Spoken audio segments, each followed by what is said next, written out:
નમસ્કાર મિત્રો, વિડીયોમાં તમારું સ્વાગત છે। જી હા મિત્રો, અત્યારે હાલના મોટા અને મહત્વના સમાચાર સામે આવી રહ્યા છે। તો મિત્રો, સમાચારમાં વાત કરીએ તો શહેરના સરખેજ પોલીસ સ્ટેશનના જાણીતા મહાઠગ અનિલ વિભાણી વિરુદ્ધ કરોડો રૂપિયાની છેતરપિંડીનો વધુ એક ચોંકાવનારી ફરિયાદ નોંધાઈ છે। આ ઠગે નવરાત્રી દરમિયાન લોક કલાકાર કીર્તિદાન ગઢવીના નોરતા નગરી નામની આયોજેલા ભવ્ય ગરબા ઇવેન્ટમાં મોટી સ્પોન્સરશિપ લાવી આપવાનો ખોટો વાયદો કર્યો હતો।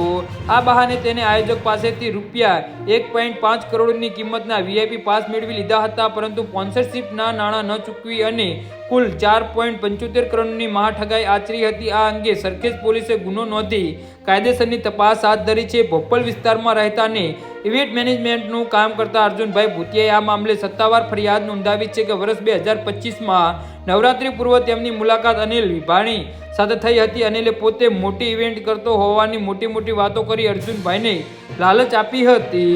અર્જુનભાઈને એસપી રિંગ રોડ પર આવેલા ગોપાલ ફાર્મ ખાતે કીર્તિદાન ગઢવીના નોરતા નગરી ગરબાનું આયોજન સંભળાવી રહ્યા હતા અને અનિલે આ ઇવેન્ટમાં રૂપિયા 3.25 કરોડની મોટી સ્પોન્સરશિપ લાવી આપવાનો દાવો કર્યો હતો।